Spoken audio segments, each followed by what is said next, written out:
en vérité, je vous le dis, celui qui croit en moi fera aussi les œuvres que je fais et il en fera de plus grandes parce que je m'en vais au Père. Verset 13, très important. Tout ce que vous demanderez en mon nom, tout ce que vous demanderez en mon nom, tout ce que vous demanderez en mon nom. Je répète ça pour que ça soit clair dans votre esprit. Tout ce que vous demanderez en mon nom, tout ce que vous demanderez en mon nom, je le ferai. Jésus dit, je le ferai afin que le Père soit glorifié dans le Fils. Si vous demandez quelque chose en mon nom, je le ferai. Alléluia. Alléluia. Alors, l'exercice est simple. Dieu nous dit que cette année, nous allons faire de grandes œuvres.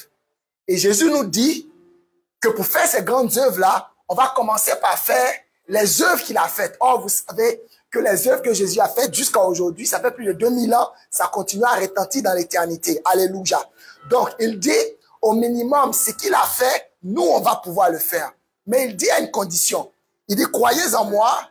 Il dit, croyez en moi. Parce que croire en Dieu, si c'était une chose assez simple, qu'on balançait comme ça du revers de la médaille, je vous assure, n'importe qui pouvait s'en sortir en se disant, je crois en Dieu, donc je fais les grandes œuvres. Non, c'est pas comme ça que ça fonctionne. Il dit, moi je suis dans le Père, croyez à cause de ces œuvres-là. Donc, quand on croit en Dieu, on est capable de croire que ce que Dieu a fait, nous aussi on peut le faire. Amen. Alors, il arrive des moments où, dans la vie d'un enfant de Dieu, ces choses-là ne sont pas constatées. Pourquoi? Parce qu'en réalité, toute la clé est au niveau de croyez en moi. Amen.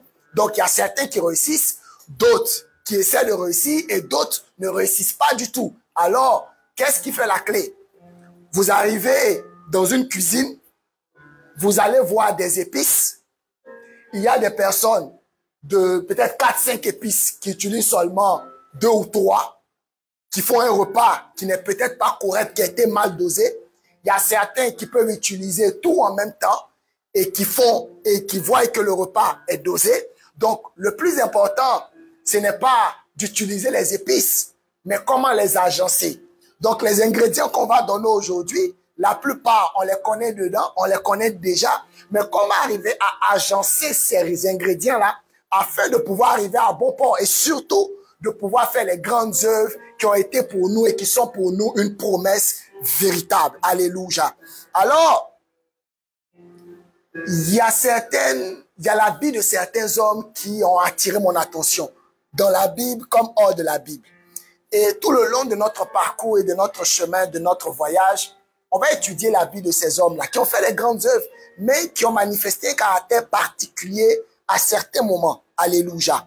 Alors, si vous êtes prêts, on va travailler sur le premier ingrédient. Le premier ingrédient que je nomme, c'est avoir un but ou poursuivre une cause plus importante que nous. Donc, je vais faire ça simple. L'ingrédient premier qui est la base et la chose la plus importante, c'est avoir un but. Aujourd'hui, vous prenez 3 personnes dans la rue et vous leur demandez pourquoi vous êtes là. Une seule personne va vous répondre, mais la réponse peut ne pas être satisfaisante. Les 2 autres ne vous répondront pas. Pourquoi? Parce qu'ils ne savent pas. Souvent, on a tendance à blâmer les gens, mais en réalité, ils ne savent pas quel est le but que leur vie doit rechercher. Ils ne savent pas pourquoi ils ont été suscités, pourquoi ils sont nés, pourquoi ils sont comme ils sont et quel est le rôle qu'ils doivent jouer dans ce grand monde-là qui est un échiquier où chacun joue son rôle, où chacun a quelque chose à faire pour que les choses avancent comme Dieu le veut. Alors, certains ont un but. Mais Jésus l'a dit, si on veut faire de grandes œuvres, si on demande pour qu'il le fasse pour nous, il faut que ce qu'on le fasse reprend, ou du moins répondre à un critère. Le critère est simple. Il dit, afin que le Père soit glorifié dans le Fils. Donc, toute la question, c'est que, est-ce que ce que je demande va permettre au Père d'être glorifié dans le Fils? Si la réponse est oui, alors la Bible dit de croire parce qu'il va nous donner. Amen. Ça veut dire, quand il y a une chose que nous nous apprêtons à demander, faisons ça simple. Quand tu demandes une chose, la question qu'il faut te poser pendant que tu demandes cette chose est celle-ci. Est-ce que ce que je m'apprête à demander, le Père sera-t-il glorifié dans le Fils? Si la réponse est non, trouve toutes les formules qu'il faut. La prière va rester en suspens. Elle ne va pas être exaucée parce qu'en réalité, le Père ne se reconnaît pas dans ça. Mais si jamais tu fais une prière ou tu fais une demande et que le Père, dans la réponse, ou du moins l'exécution de cette prière-là, le Père se glorifie dans le Fils, alors c'est improbable que ta prière soit exaucée. Et donc, ça c'est la base. Et vous voyez, chacun trouve pour son soin.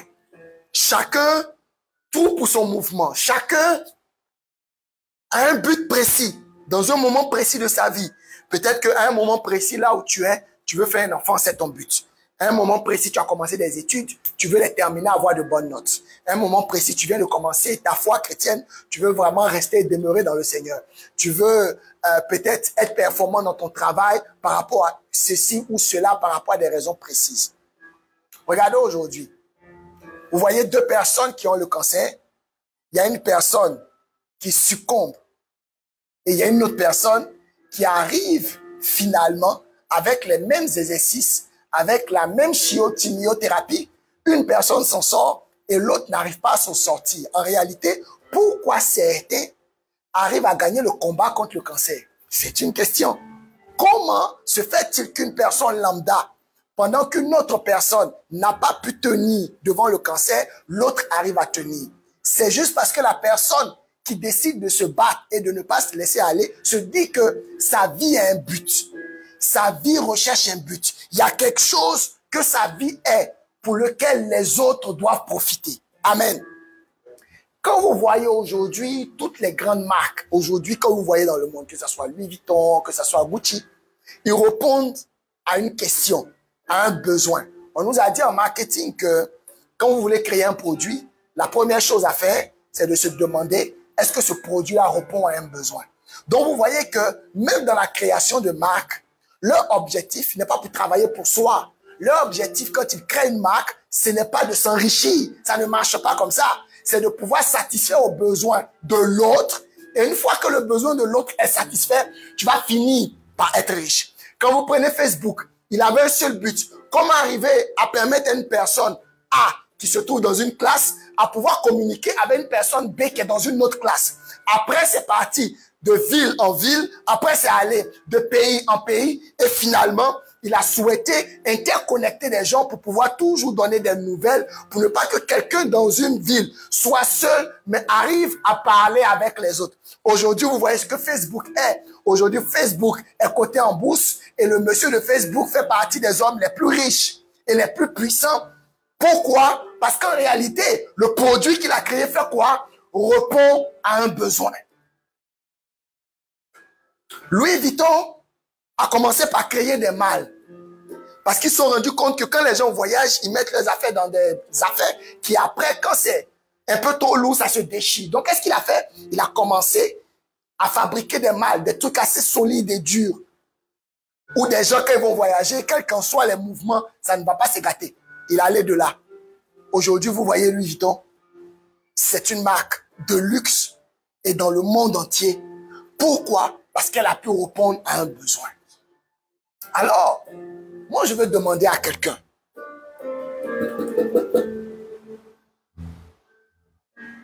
Quel est le but que ta vie recherche? Prenons notre maître, Jésus-Christ. Quand Jésus est venu sur la terre, regardez sa vie comme elle a été. Il vient d'abord de façon miraculeuse. Amen. Et quand il arrive avec Marie, vous connaissez toute l'histoire. J'ai pas assez de temps pour vous la raconter parce que c'est une merveilleuse histoire, mais que vous connaissez déjà. Mais la Bible dit que quand Jésus vient sur la terre, il avait un seul but. Faire ce que le Père lui a demandé de faire. Et son but était clair. C'est de pouvoir donner de la saveur à la vie de l'humanité. Jésus n'était pas là pour lui. Jésus n'était pas là pour avoir de la popularité. La preuve en est, quand il faisait des miracles, il disait à certains, je te défends d'en parler. Je ne veux pas que tu parles à quelqu'un. Tais-toi, fais ce que tu as à faire et puis ne dis pas que c'est moi. Pourquoi? Parce qu'en réalité, Jésus ne cherchait pas la popularité. Tout ce que Jésus cherchait à faire, c'était de pouvoir mettre des ingrédients de vie et de gaieté dans la vie des gens. Jésus est venu pour faire du bien aux gens, pas pour lui. Et donc, quand ta vie répond à cette nomenclature-là, tu vas finir par faire de grandes œuvres. Regardez tous ces hommes sur la terre dans la Bible, qui ont marqué l'histoire de la Bible et qui ont marqué l'histoire du monde. Ils étaient en train de poursuivre une cause qui les dépassait. Personne n'était sur une cause qui était lui, son père, sa mère, ses oncles. Non, non, non. Ils étaient en train de poursuivre des causes qui les dépassaient. On parle de Malcolm X. Sa cause qu'il défendait le dépassait. On parle de Nelson Mandela. La cause qu'il défendait le dépassait. Alléluia. Le dépassait. On parle de Mère Teresa. C'était pas une femme d'église. Mais on continue de parler d'elle parce que la cause qu'elle défendait la dépassait. Pour faire les grandes œuvres, c'est la base. Quel est le but recherché? Pourquoi ta vie est? Quel est l'objectif que ta vie poursuit? Et si dans la réponse, ta vie n'est pas en train de poursuivre une vraie cause, elle ne va pas produire les grandes œuvres. Non, elle ne produira pas les grandes œuvres. Et c'est ça la vérité. Amen. C'est ça la vérité. Tu veux avoir un grand ministère? Si le ministère n'a pas pour base de pouvoir faire du bien à autrui, ça ne marchera pas. Tu vas le faire là, mais ça ne va pas avoir de grandes œuvres. Non. Le gars de... Comment on appelle ça? Il s'appelle Jeff Bezos, non? Amazon. Il s'assied un matin, il dit, bon, ok. Au lieu que les gens se déplacent chaque fois pour aller au supermarché ou du moins pour aller dans les magasins, aller prendre. Ok, moi, je vais créer une plateforme où des gens commandent en ligne et puis les gens vont leur déposer. Répondre à un besoin. Il n'a pas créé Amazon pour lui ou pour être riche. Non. Il a créé d'abord pour répondre à un besoin, faire du bien aux gens. Parce que si ta vie, aujourd'hui, quelqu'un s'élève, il dit, ok, moi je veux vraiment que Dieu me bénisse, je veux faire de grandes œuvres. Ok, mais commençons par le commencement. Ta vie, là, elle sert à quoi d'abord? Si tu n'es pas capable, dans le cercle le plus restreint, à être serviable, à servir les autres sans attendre quelque chose en retour, tu n'es pas prêt pour les grandes œuvres. Si tu n'es pas prêt à tendre la main à autrui en lui faisant du bien sans attendre quelque chose en retour, tu n'es pas prêt pour les grandes œuvres. Parce qu'aussi longtemps qu'un ingrédient va rester dans la cuisine sans être utilisé ou sans être agencé correctement, ça ne fera pas de bon plat. À quoi sert ta vie? À quoi sert ta vie? Dis-moi. Si ta vie là, elle ne sert à personne d'autre que les gens de ta famille, repose-toi encore la question. Parce que Dieu ne prendra pas la peine de travailler sur une personne qui va rester uniquement dans son cercle familial. Non, non. Lisez la Bible, regardez. Tous ceux avec qui Dieu a travaillé, ils avaient une cause qui les dépassait. Ils avaient une cause qui les dépassait. Amen. Ils avaient une cause qui les dépassait. Est-ce que tu es prêt à aider les autres? Parce que c'est des questions simples aujourd'hui. On est dans un monde qui est tellement... Le monde dans lequel on est un monde où il n'y a plus de pitié, est un monde où chacun cherche ses intérêts, est un monde où quand tu fais quelque chose, il faut forcément réclamer quelque chose en retour, est un monde où les gens ne font plus des choses cadeaux. Quand tu vois quelqu'un venir vers toi ou te rendre un service, il faut que tu comprennes en réalité que ce service-là va être rendu d'une manière ou d'une autre. On est dans un monde où les gens ne font plus du bien gratuitement parce que le monde est devenu de plus en plus méchant. Et la Bible nous l'a dit. La Bible dit, à la fin, les gens seront fanfarons. Les gens aimeront l'argent plus que les gens même de leur famille. Ça veut dire que des gens sont prêts à tuer. Quand vous voyez des gens qui sont prêts à tuer, qui sont prêts à sacrifier des membres de leur famille pour avoir un semblant de pouvoir ou de gloire, vous voyez jusqu'à où l'esprit humain est capable d'aller. Mais aujourd'hui, c'est dans ce monde-là dans lequel on est. Mais quand quelqu'un décide de pouvoir donner de sa vie, de sacrifier sa vie pour pouvoir faire du bien à autrui, c'est la raison pour laquelle, quand vous lisez le livre de 1 Corinthiens, le chapitre 13, c'est une masterclass. C'est une masterclass. Prenez le temps de lire et de relire. Le chapitre 13 de 1 Corinthiens, c'est une masterclass. La Bible dit, même si jamais tu dois offrir ton corps, que tu dois brûler, distribuer tes biens, même si tu dois, ne serait-ce que scarifier même ton corps, si tu n'as pas l'amour, ça ne sert à rien. Donc, vous voyez jusqu'à où la Bible nous pousse même à pouvoir aimer l'autre. Donc, pour aimer l'autre, il faut que ta vie serve à l'autre. Mais aujourd'hui, est-ce que nos vies la servent à autrui? Aujourd'hui, même à l'église, est-ce que ta vie est utile? Est-ce qu'à l'église aujourd'hui, tu arrives à un point où tu dis, je le fais pour Dieu? Est-ce qu'aujourd'hui, à l'église, tu es capable de te lever le matin et puis de dire, Seigneur, je le fais pour toi, sans attendre des choses en retour? Non, c'est difficile. C'est difficile. Quel est le but que ta vie recherche? Quelle est la cause que ta vie poursuit?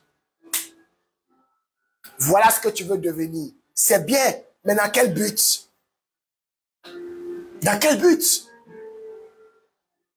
Et voilà des questions qui méritent d'être posées.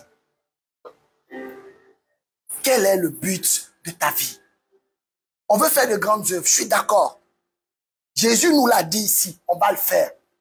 Jésus dit que tout ce qu'on va demander, il va le faire, à condition que le Père soit glorifié dans le Fils. Mais à votre avis, c'est quelle prière où le Père est glorifié dans le Fils? C'est toute prière où ta vie est engagée pour quelque chose qui ne te concerne pas. C'est là le Père est glorifié dans le Fils. Vous voyez Jésus qui quitte son trône, qui quitte sa position de Dieu, qui vient sur la terre et qui accepte de mourir pour des individus qui ne sont pas lui. Jusqu'à ce qu'il dise à sa mère que tu n'es pas ma mère. Ma mère, mes frères, ce sont ceux-là qui aiment la parole de Dieu. Regardez jusqu'à où sa vie était au service des autres. Il est midi, il refuse de manger. Il reste au puits de Jacob et il parle à la femme samaritaine. Et il dit à ses disciples que ma nourriture est de faire la volonté de celui qui m'a envoyé. Regardez quelqu'un comme ça. Il dit, lui, sa nourriture est de faire la volonté de celui qui l'a envoyé. Regardez, s'il ne serait-ce qu'on copiait, ne serait-ce qu'un dixième de ce que Jésus était sur la terre. Mais je vous assure, les grandes œuvres, on va déjà commencer par les faire. Mais on n'est même pas capable même de produire d'abord ce qu'il a produit. Parce qu'il dit, vous en ferez de même et vous ferez de plus grandes. Mais pour faire de plus grandes, là, il faut commencer déjà par faire de même. Or, ce qu'il a fait là, c'est tellement grand. Mais pour qu'on arrive à là, qu'est-ce qu'il faut faire? Qu'est-ce qu'il faut faire? Jésus. Jésus, c'est lui. C'est lui. Si aujourd'hui tu montes un business et que ton business que tu montes, c'est pour avoir de l'argent, je te salue. Je te salue. Mais si ton business répond à un besoin, fais du bien aux gens. Quand les gens sortent de là, ils disent que vraiment, j'ai aimé ton service. Vraiment, le produit que tu m'as donné là convenait exactement à ce que je demandais. Ils vont finir par payer. Ils vont finir par payer. Et notre Père disait comme ça que si ta vie n'a pas de valeur ajoutée, les gens ne viendront pas t'acheter. Les gens achètent ce qu'ils n'ont pas. Ils achètent ce qu'ils n'ont pas. Quelqu'un ne va pas avoir de l'eau chez lui, là, rempli de l'eau chez lui, et puis il va aller au supermarché pour aller payer encore de l'eau. On va toujours au supermarché pour payer ce qu'on n'a pas ou ce qui est fini chez nous. Donc si quelqu'un t'a pas encore acheté et que tu te rends compte que malgré la valeur que tu as, ils t'ont pas encore acheté, c'est qu'en réalité, le but que tu recherches, c'est une question qu'il faudra te poser. C'est une question qu'il faudra se poser. Quel est le but de ta vie? Amen. Et c'est sur cette question-là que je vais te laisser ce soir. Je veux que tu prennes le temps de réfléchir. Prends une feuille. Une fois tu es à la maison, le soir, ça peut être demain, ça peut être ce soir, prends une feuille. Et puis commence à écrire. voici le but de ma vie. Voilà ce pour lequel Dieu m'a suscité. Vous savez, quand Dieu appelle quelqu'un, c'est qu'il a un besoin qu'il veut combler. Ça veut dire que même le système de besoins même fonctionne dans le royaume. Dieu n'appelle pas des gens comme ça pour les appeler. Non. Quand Dieu appelle quelqu'un, il a un besoin qu'il veut combler. Alors, si tu ne connais pas le besoin que Dieu veut combler, tu vas te retrouver à une position à faire ce que quelqu'un est en train déjà de faire. Imaginez que Dieu t'a suscité pour être le nez. Et toi, tout ce que tu fais, c'est être l'oreille. Tu travailles comme l'oreille. Tu te débrouilles pour te comporter comme l'oreille. On n'a pas besoin de 3 oreilles. 2, c'est suffisant. Un corps est harmonieux quand chaque organe fonctionne comme il doit fonctionner et à sa place. Quel est le but de ta vie? Quel est le but de ta vie? C'est une question qu'on t'a déjà posée, mais je te la repose parce qu'en réalité, peut-être que la réponse n'a pas satisfait le Seigneur. Jésus dit clairement, il dit, vous allez faire les mêmes œuvres et vous allez faire encore plus grandement, mais à une condition. Il faut que le Père soit glorifié dans le Fils, dans tout ce que vous allez faire.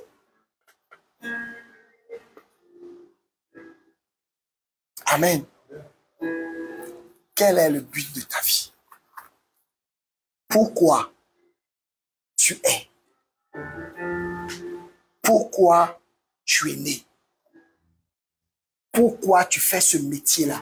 Aujourd'hui, tu as décidé d'être infirmier, d'être docteur, d'être chirurgien. Tu l'es pourquoi? C'est pour avoir de l'argent, fausse route. Vous savez, les hommes les plus riches, ils sont chaque fois en train de créer des choses qui font du bien à l'humanité. Celui qui a créé l'ampoule là, il n'avait pas pour objectif, c'est Thomas Edison, non? Il n'avait pas pour objectif d'être riche. Hein. Si ce n'était pas ça son but, hein. Il avait un but, rendre service aux autres. Comment permettre à ce que tu arrives dans une pièce, via tout le circuit électrique, les ampoules permettent de pouvoir rejeter la lumière. Il a réussi. Il n'y a pas un endroit dans n'importe quel pays où il n'y a pas d'ampoule. Or, tant qu'il y a ampoule, son nom va continuer de retentir. Et il va finir, lui, ses enfants, à continuer à être riches. Pourquoi? Parce qu'il a répondu à un besoin. Quel est le but que ta vie poursuit?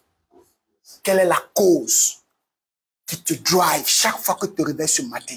Quand tu te réveilles le matin et que tu pars au travail, tu pars pourquoi? Si tu pars pour aller obtenir un salaire, pour avoir ton argent par quinzaine, par semaine ou à la fin du mois, tu vas voir que ton travail va finir par être fade. Mais quand tu pars et que tu te rends compte que dans le système tu es important et que toi tu rends service aux gens et que le bien que tu fais aux gens, tu vas finir par avoir de la promotion et tu vas finir par pouvoir bien t'insérer dans la société parce que ils peuvent compter sur toi. Pourquoi? Parce que tu vas au-delà de ce que les autres font. Voilà l'exercice que tu vas faire. Tu prends une feuille, comme je te l'ai dit, et puis tu marques dedans quel est le but de ta vie. Pourquoi tu travailles là où tu travailles là? Qu'est-ce que Dieu attend de toi là-bas? Pourquoi tu le fais? Et tu vas voir que quand tu auras la vraie réponse, tu verras qu'on ne te demandera pas, mais l'excellence va s'attacher à ce que tu fais. Tu vas le faire tellement bien que les gens vont dire tu es différent. Regardez Daniel. Regardez Daniel. La Bible dit qu'il était intelligent.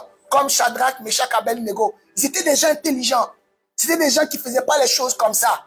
Mais c'était des gens qui avaient un but. Ils voulaient, même pendant qu'ils étaient esclaves, à pouvoir célébrer et glorifier le nom du Seigneur. Les 3 compagnons-là, ils n'ont pas accepté de se prosterner devant Nebuchadnezzar. Pourquoi? Parce qu'ils avaient un but. Leur vie répondait à un but.